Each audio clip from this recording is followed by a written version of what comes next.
Hi, we'll be following on from Ian, so we'll be talking about a couple of things. First thing I want to talk about is the CRU, which is the Commission for Regulations of Utilities. Um, it's a very accessible name. So their role is to safeguard the interests of consumers in Ireland surrounding water and gas and electricity. Um, you can see all the things that they stand for here, um, and they're very important part of the process in terms of the application.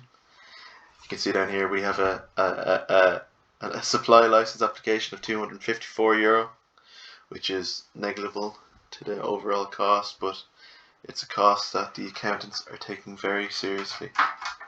You can see also that there's an authorization fee to construct an interconnector, which is €20,000, and all these fees build up, and which is also gets sent down to the accountants.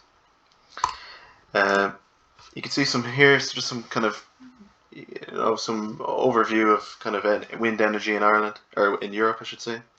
By 2050, Europe's expected to account for 80% of global offshore wind, which is huge. It's a growing industry.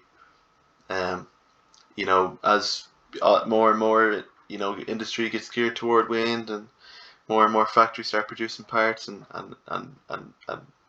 the industry around it grows, the cost only comes down. So the best time to invest in wind is always right now.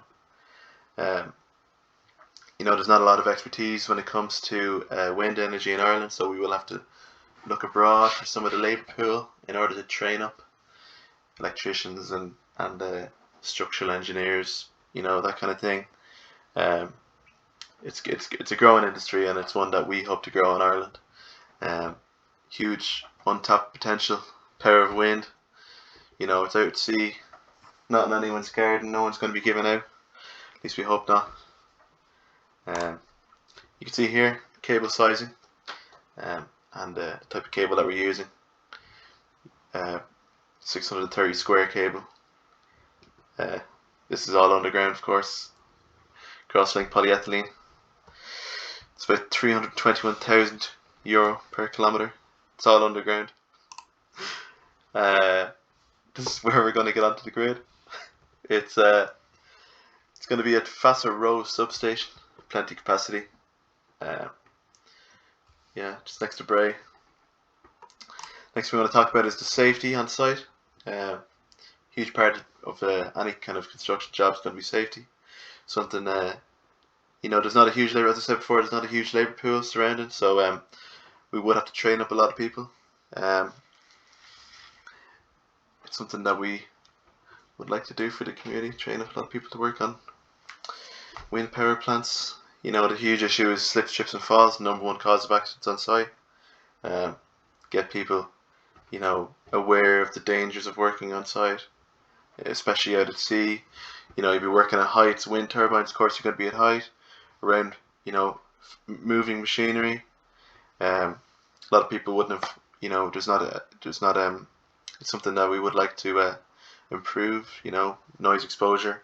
You're at sea, it's loud, so some of the ways we're going to combat this is how we're going to ensure the safety on site.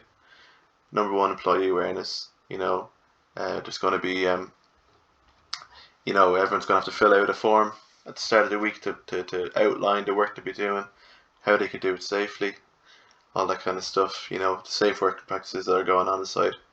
We'll have a weekly toolbox talks. Everyone's going to get stood down on a probably a Thursday. They're going to get stood down on the Thursday, and they're going to be taught. They're going to drill into the lads everything that needs to go on, everything that needs to happen. Hopefully Johnny doesn't fall off the wind turbine now. And the use of harnesses and the use of protective equipment is going to be mandated. Everyone's going to be certified to work with the equipment that they're on, maybe whether it's a moving platform or a drill. There's going to be licenses going out for drills.